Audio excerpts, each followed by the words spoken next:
Olá, sejam todos bem-vindos para mais um programa, O Livro dos Espíritos em Nossa Vida. Você que nos acompanha já de algum tempo, sabe que nós estamos na conclusão desta obra. Nós já comentamos todas as 1018 questões, perguntas e respostas, e até o programa passado, nós comentamos o item 3 da conclusão. E hoje, dando continuidade, nós vamos iniciar a partir do item 4, mas isso depois da nossa vinheta. Até já. Começa agora o programa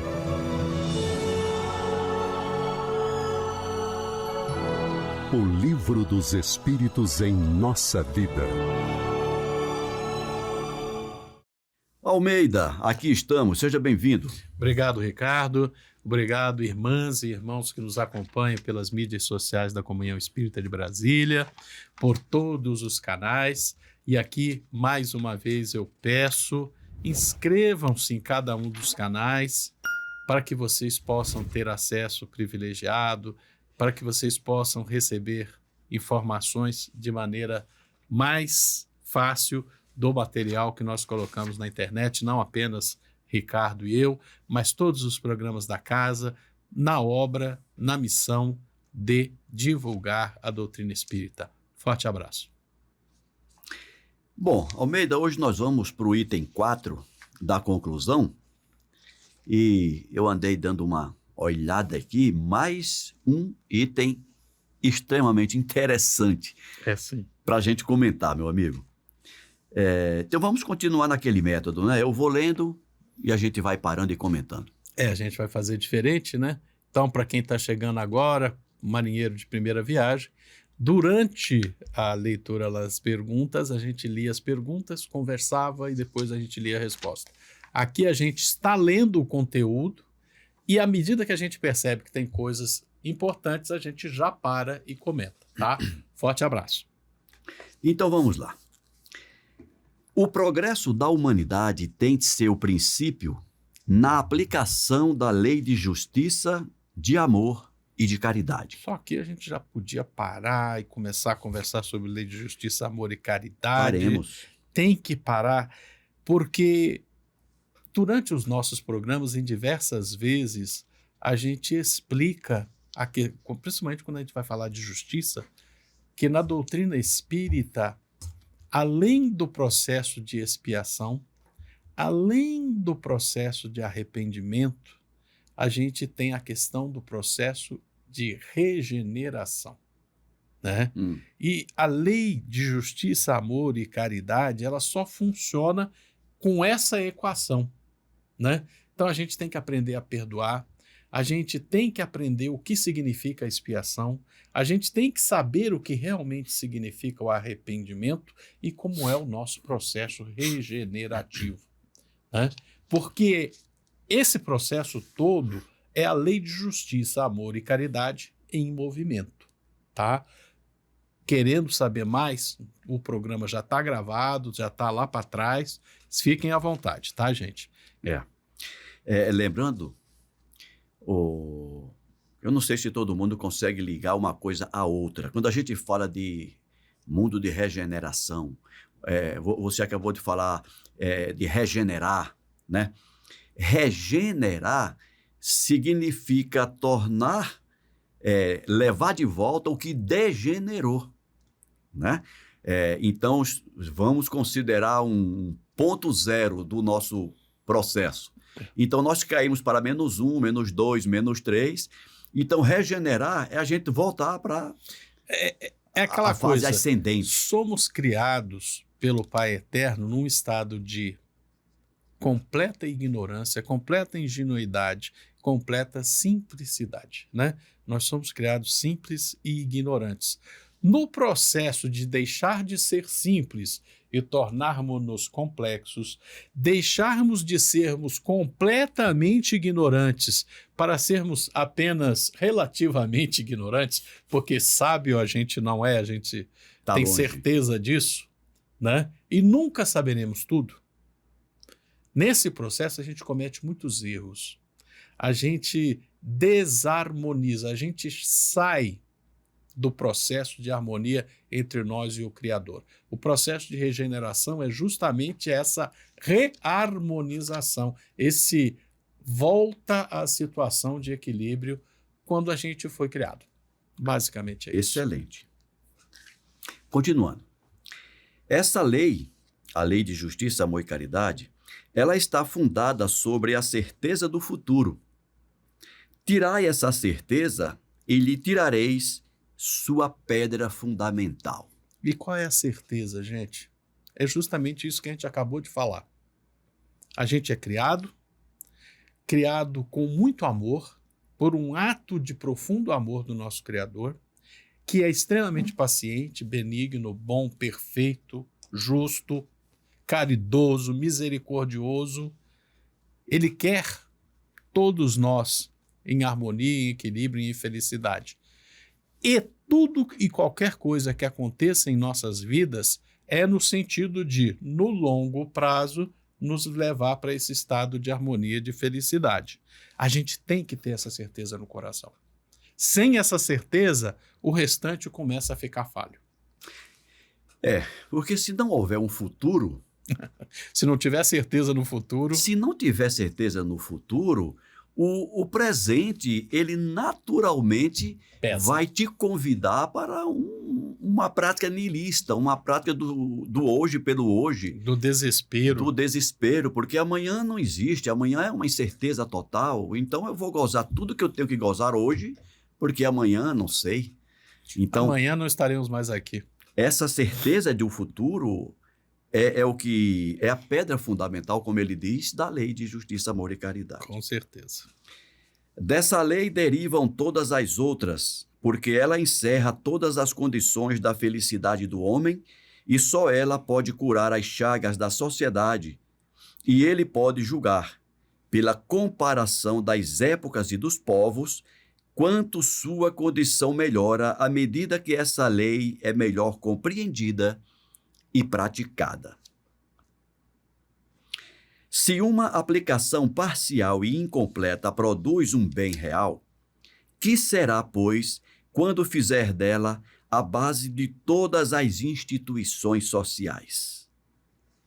Isso é possível? Sim, porque uma vez que deu 10 passos, pode dar 20 e assim por diante. É interessante quando ele usa essa palavra passos, né? Que eu sou conduzido a lembrar daquele texto evangélico em que o Cristo afirma: se alguém lhe pede para caminhar com ele 1000 passos, caminha com ele outros 2. Outros 2000. Outros 2000.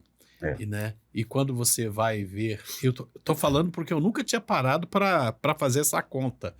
O que são 1000 passos? Não sei se tu conhece a história. Não. O que são 1000 passos em média? É uma milha. A origem da palavra milha, Vem de 1000 passos. em inglês, é milestone, né? É a pedra de 1000. É a pedra de 1000. Por quê? Porque no tempo das legiões romanas, tinha lá iam construindo as estradas e, à medida que a estrada ficava pronta, um cara com um passo padronizado dava 1000 passos. E ia marcando a... E botava uma pedra. rapaz. Milestone. Que em inglês é padrão, é a origem da palavra milha, é a origem do costume de medir distâncias em milhas, é por causa das estradas romanas.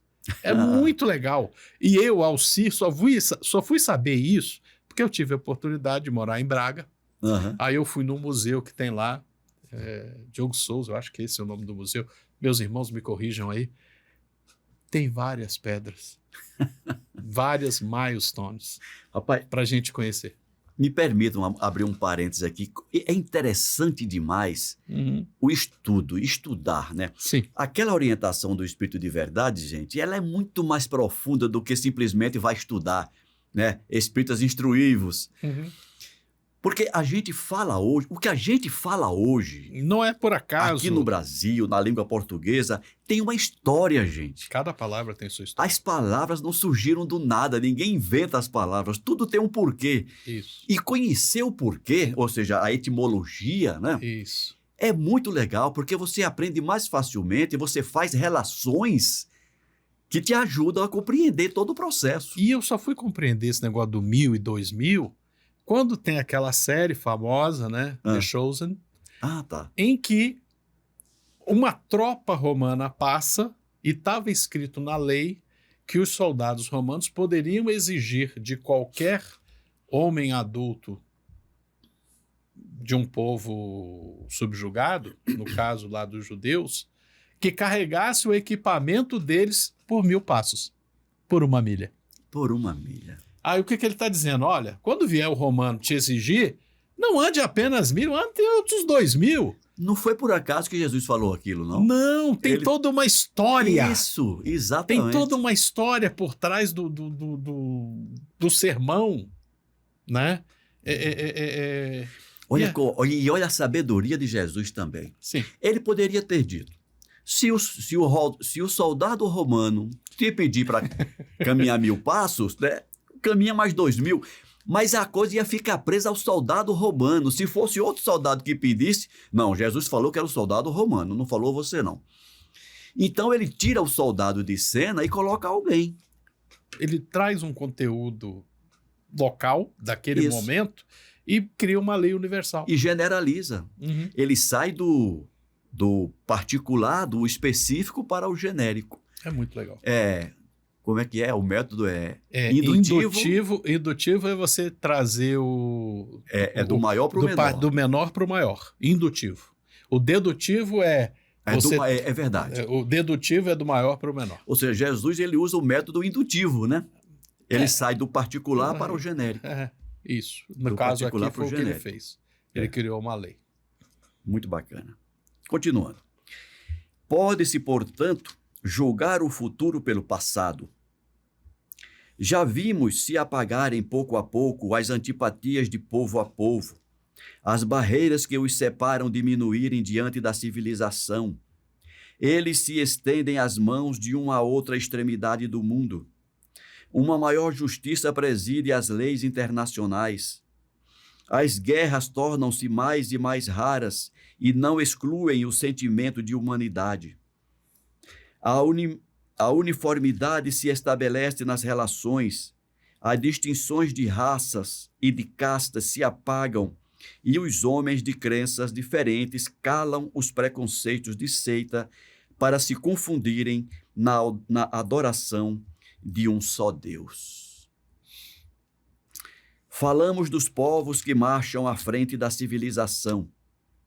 Sob todos esses aspectos, se estar ainda longe da perfeição, e há ainda muitas velhas ruínas para se abater até que tenham desaparecido os últimos vestígios da barbárie. Eu tenho que abrir um parêntese aqui para a gente rir um pouquinho. Tá. Gente, infelizmente não dá para gravar o que a gente faz antes de gravar. Porque aqui a gente discute tudo, né? Hoje aqui já rolou Chico Buarque, música de Chico Buarque, já rolou Mas Jung. o principal foi esse aqui, deixa eu mostrar por isso. Umas leituras, não são leituras espíritas, não exige muito aperfeiçoamento, mas vale a pena dar uma lidazinha aqui. Né? E a gente estava discutindo. A gente estava debatendo e o Ricardo trouxe para nós uma leitura, né? Que para a gente realmente se libertar, você tem que destruir sua própria casa, tem que derrubar as paredes. E o Kardec usou essa expressão aqui, ó. Ainda há muitas velhas ruínas para se abater até que tenham desaparecido os últimos vestígios da barbárie. Temos que ser espremidos para que deixemos sair de nós a nossa essência. É interessante porque ele faz uma série de sequência de elogios a idade da razão, acabou o absolutismo. Nós estamos aqui em 1854, 1857, tinha acontecido a Revolução Francesa, tinha acontecido a volta dos Bourbons, tinha acontecido 57, me perdoe, eu não vou lembrar exatamente se já era Napoleão III, se não era Napoleão III. Né? Ou seja, que aí a coisa já tinha sido muito democrático, tinha voltado aqui um imperador, enfim. Ainda existem velhas ruínas para serem derrubadas, para desaparecerem os últimos vestígios da barbárie. Nós ainda nos encontramos nesse processo de derrubar dentro de nós mesmos a barbárie, o selvagem, o egoísmo, a vaidade, a soberba que nós ainda temos dentro. Uma coisa, Almeida, que eu vejo, houve um tempo, né? Ali a Idade Média é o ápice disso, de grandes e constantes confrontos entre nações. O povo brigava o tempo todo. Não sei. E antes também. Não sei porque se você pegar, nós estamos aqui em 1857, a Guerra Franco-Prussiana estava logo ali em frente, 1870, 1914 nós tivemos a Primeira Guerra Mundial, Sim. 1939 começou a Segunda, Okay. 1940 a França voltou a ser invadida. Ok. Entendeu? Então percebo, guerra, infelizmente, ainda temos. Eu percebo assim, cara,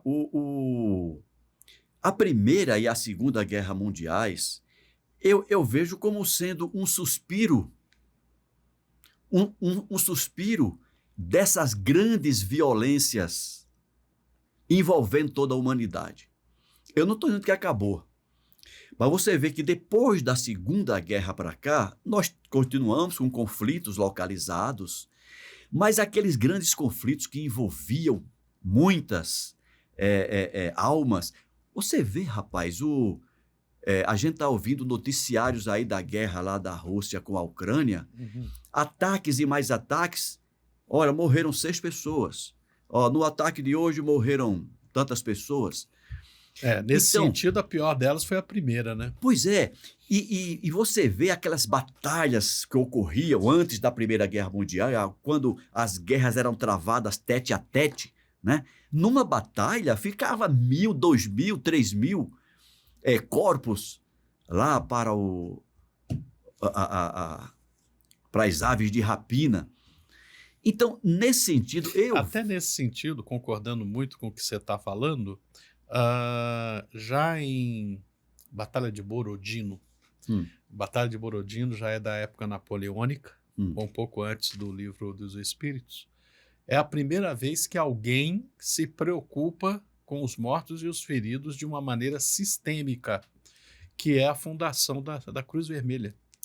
Hoje nós temos uma lei Sim. que rege os conflitos mundialmente, o direito internacional dos conflitos armados. Isso. Já fiz muita prova, tá, gente, desse material. Inclusive no Informativo Espírita, do Grupo Espírita Peixotinho, de outubro, nós publicamos um artigo exatamente falando disso, né? Quando o colega que fez o artigo, ele analisa aquela questão do Livro dos Espíritos, né? Quando o Kardec pergunta se o guerreiro, o soldado, na guerra, se ele responderá por cada morte que ele cometer, né? Então, ele fez uma análise desse sentido e trouxe essa questão da lei que rege os conflitos. Ou seja, concordo plenamente com o Kardec, até aqui onde ele falou, ele já percebia uma evolução dos costumes. E até hoje, consigo perceber que a gente está andando para frente. A gente está caminhando, mas ainda tem ruínas para desaparecerem. Isso aí continua valendo. Continua valendo. Mas essas ruínas poderão se opor à força irresistível do progresso, essa força viva que é em si mesma uma lei da natureza? As ruínas, elas não vão poder se contrapor à lei do progresso. Se a geração presente é mais avançada que a geração passada, por que a que nos sucederá não seria mais que a nossa? Ela o será pela força das coisas, Primeiro, porque com as gerações desaparecem cada dia alguns defensores dos velhos abusos. E assim, a sociedade se forma, pouco a pouco, de elementos novos, despojados dos velhos preconceitos.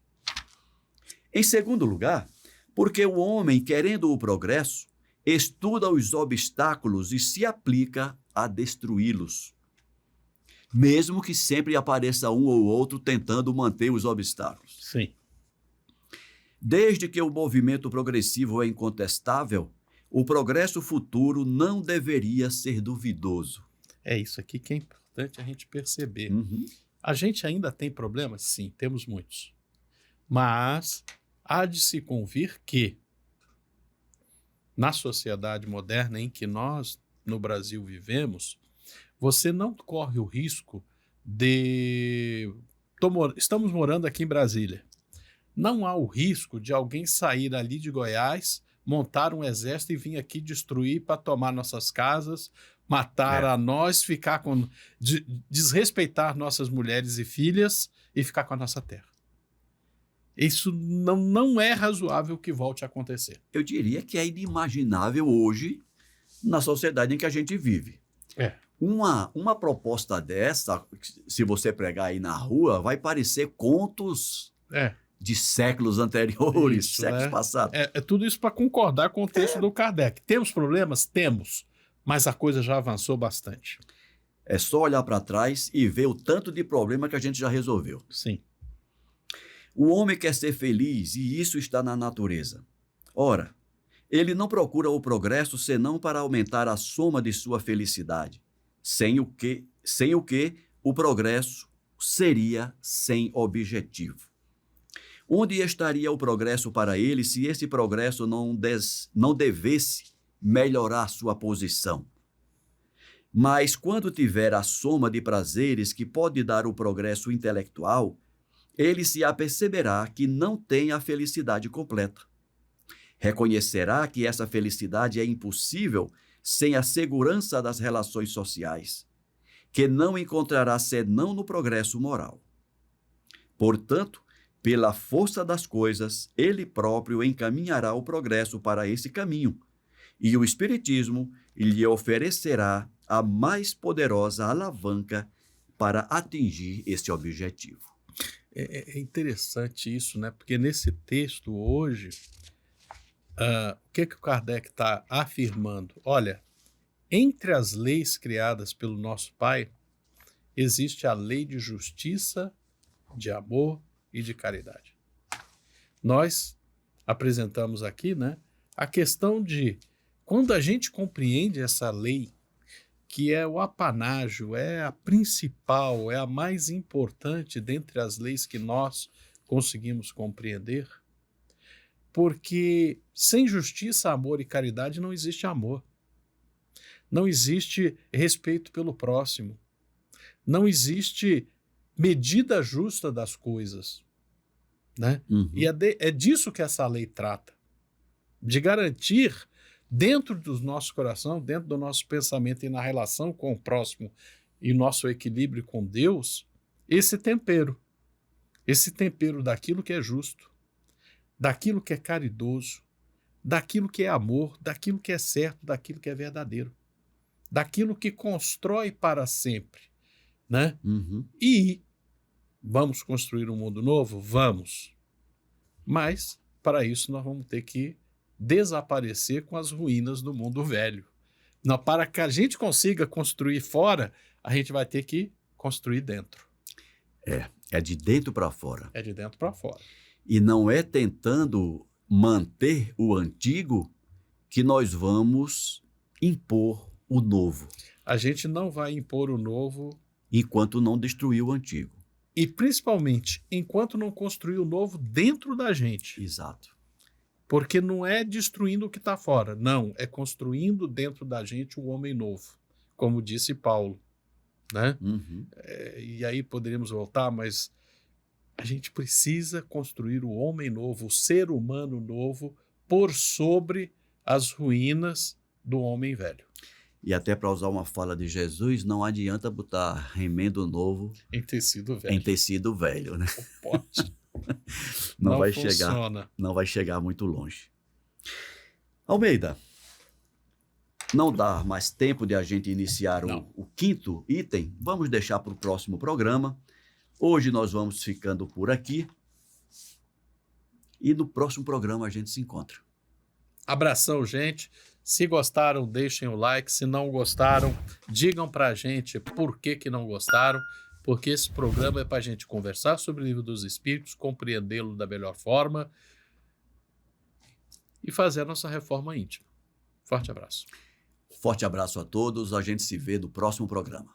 Até lá.